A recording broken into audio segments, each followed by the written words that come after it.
राज्य विधिमंडळाच्या पावसाळी अधिवेशनात त्रिभाषा सूत्र, हिंदी भाषा विरोध, शक्तीपीठ महामार्ग, जनसुरक्षा कायदा, शेतकरी कर्जमाफी असे विषय गाजत आहेत. अधिवेशन काळात आमदार सतेज पाटील यांनी अनेक प्रश्न उपस्थित केले. या संदर्भात त्यांनी आज पत्रकारांशी संवाद साधला. आपण काहीही केलं तरी त्याबद्दल कुणीही काहीही करू शकत नाही, हा आत्मविश्वास सत्तेतील मंत्री आणि सत्ताधारी आमदारांमध्ये निर्माण झालाय. विधिमंडळाच्या कामकाजात मंत्री गांभीर्याने सहभागी होत नसल्याचं पाहायला मिळतंय. पाशवी बहुमताच्या जोरावर सर्व काही रेटून न्यायचं राज्य सरकारचं धोरण आहे. बहुमताच्या जोरावर विधिमंडळातील नियम देखील पाळले जात नसल्याची टीका त्यांनी केली. म्हणजे विधान परिषदमध्ये तर 2 वेळा सभागृह बंद ठेवायची पाळी आली. कॅबिनेट मंत्री नव्हते, म्हणजे अनिवार्य उपस्थिती किमान 2 कॅबिनेट मंत्र्यांची विधान परिषदमध्ये असणं गरजेचं आहे. म्हणजे ती सुद्धा उपस्थित होती. काल जनसुरक्षा कायद्यावरची चर्चा चालू होती, त्या चर्चेवेळी कॅबिनेट मंत्री अनुपस्थित होते. आम्ही निदर्शनं चालल्या, मग पळत पळत कॅबिनेट मंत्री आत आले.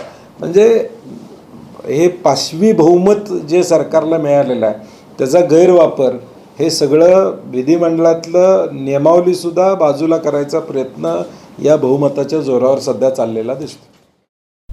शुक्रवारी शक्तीपीठासंदर्भात मुंबईत बैठक झाली. त्या बैठकीला उपस्थित असणाऱ्या काहींनी यापूर्वी शक्तीपीठाला विरोध दर्शवत हरकती दिल्याचं त्यांनी सांगितलं. शक्तीपीठाचं समर्थन करणाऱ्यांच्या जमिनी या महामार्गात जात आहेत काय, असा सवाल त्यांनी उपस्थित केला. गरज नसलेला शक्तीपीठ महामार्ग लादू नका, सरकारनं याबाबत फेरविचार करावा, अशी मागणी आमदार सतेज पाटील यांनी केली आहे. शक्तीपीठ विरोधातील आमचं आंदोलन सातत्यानं सुरू राहणार आहे. वित्त आणि नियोजन खात्यानं देखील शक्तीपीठ महामार्गावर खर्च करण्यात येणाऱ्या निधीवर आक्षेप नोंदवली असल्याचं त्यांनी सांगितलं. वित्त आणि नियोजन खात्यानं आक्षेप या प्रोजेक्टबद्दल फाईलवर लिहिलेले आहेत. मग त्याचा विचार सरकार करणार आहे का नाही? 50,000चे सप्लिमेंटरी बजेट सरकार आणतं आहे. म्हणजे मूळ बजेट जे 6-7 लाख कोटीचं आहे त्याच्यापेक्षा आता 1,00,000-1.25 लाखाच्या सप्लिमेंटरी आणण्याचं काम सरकारनं केलेलं आहे. बजेट पूर्णपणे कोलॅप्स झालेलं आहे. एका बाजूला अण्णासाहेब पाटील आर्थिक महामंडळाचे पैसे मिळत नाहीत. शिक्षकांचा GR 24ला काढून तो 1 वर्ष 9 महिने झालं त्याची अंमलबजावणी होत नाही, म्हणजे पैसे नाही आहेत. म्हणजे एका बाजूला अनेक विषयाच्या प्रायोरिटीचे पैसे सरकार देत नाही, हिथं मात्र अट्टहास का, अशी आमची भूमिका. जनसुरक्षा विधेयकावर बोलताना त्यांनी संयुक्त चिकित्सा समितीला या विधेयकाबाबत विश्वासात घेतलं नाही, असा आरोप केला. या विधेयकाचा अंतिम ड्राफ्ट थेट विधान भवनात आणला गेल्याचं त्यांनी सांगितलं. देशाचे गृहमंत्री महोदय सांगतायत की 72% नक्षलवाद आता देशातला संपलेला आहे. मग राहिलेल्या 72% कशामुळे संपला? असलेल्या कायद्यांमुळे संपला, असलेल्या नियमांमुळे संपलेला आहे. आमच्या पोलिसांनी CRPFने शौर्य दाखवलं म्हणून संपलेलं आहे. आणि म्हणून आमची भूमिका आहे की आहे हा कायदा UAPमध्ये त्यात बदल करा. तुम्ही राज्याचा कायदा आणण्याची गरज आहे गरज नाही असं आमचं मत आहे. आणि म्हणून संयुक्त चिकित्सा समितीची शेवटची बैठक ही 25 तारखेला होती. फायनल ड्राफ्ट 25 तारखेला ते सादर करणार होते. 24 तारखेला रात्री आम्हाला कळवण्यात आलं की 25ची बैठक 26ला घेतली आहे. मी असेल, जयंत पाटील साहेब असतील, अंबादासजी दानवे असतील, आम्ही सगळी मुंबईत होतो.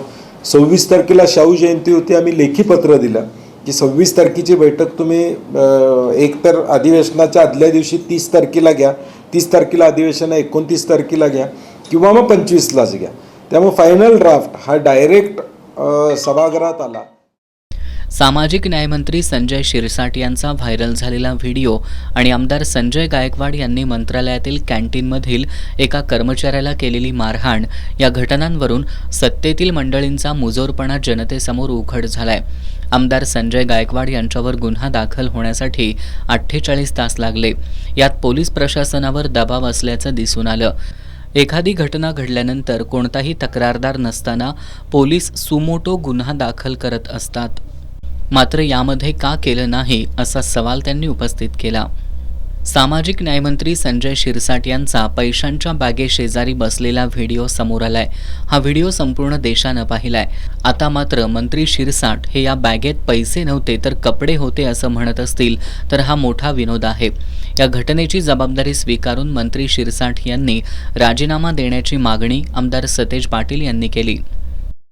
सगळ्या देशानं बघितलेलं आहे, पैशाची बॅग तिथं दिसते, त्यामध्ये पैशाचे गट्टे दिसत आहेत, हे सगळ्या देशानं बघितलेलं आहे. आता ते कपडे आहेत असं म्हणत असतील तर मला वाटतं याच्यापेक्षा मोठा विनोद नाही. मला वाटते त्यांनी राजीनामा दिला पाहिजे, कारण की हे जर स्पष्ट दिसत असेल तर ते त्यांचा राजीनामा मुख्यमंत्र्यांनी घ्यावा अशी आमची अपेक्षा असते.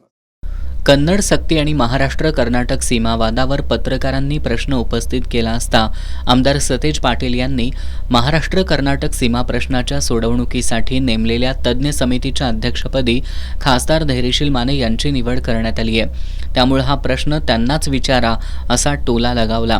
केवळ नावासाठी त्यांनी अध्यक्षपद स्वीकारू नये, सीमा प्रश्नासंदर्भात दर 15 दिवसाला बैठक घेण्याची अपेक्षा त्यांनी व्यक्त केली. सुप्रीम कोर्टातल्या वकिलांची फी मधल्या काळामध्ये दिली गेली नव्हती अशी चर्चा आमच्यापर्यंत आली होती आणि म्हणून धैर्यशील माने तिथं अध्यक्ष झालेले, त्यांनी हे सिरियसली घ्यावं. फक्त नावासाठी अध्यक्षपद घेण्यात अर्थ नाही, नाहीतर ते आमच्या मराठी बांधवांच्या जखमीवर मीठ चोळल्यासारखं होईल. दर 15 दिवसाला महिन्याला त्यांनी बैठक घेतली पाहिजे, चर्चा केली पाहिजे, महाराष्ट्र एकीकरण समितीच्या लोकांशी बोललं पाहिजे, तिथं जाऊन त्यामधले वास्तवता, सध्याची परिस्थिती याची माहिती घेणं अभिप्रेत आहे त्यांच्याकडून. अलमट्टी धरणाच्या उंचीवाढीवर बोलताना त्यांनी केवळ सर्वोच्च न्यायालयात जाऊन उपयोग नाही तर न्यायालयात सक्षमपणे बाजू मांडण्याची गरज व्यक्त केली. राधानगरी धरणाला वक्राकार दरवाजे बसवण्याबाबत तांत्रिक समितीच्या निर्णयानुसार जे संयुक्तिक असेल त्यानुसार निर्णय घेणं उचित ठरेल असं त्यांनी स्पष्ट केलं.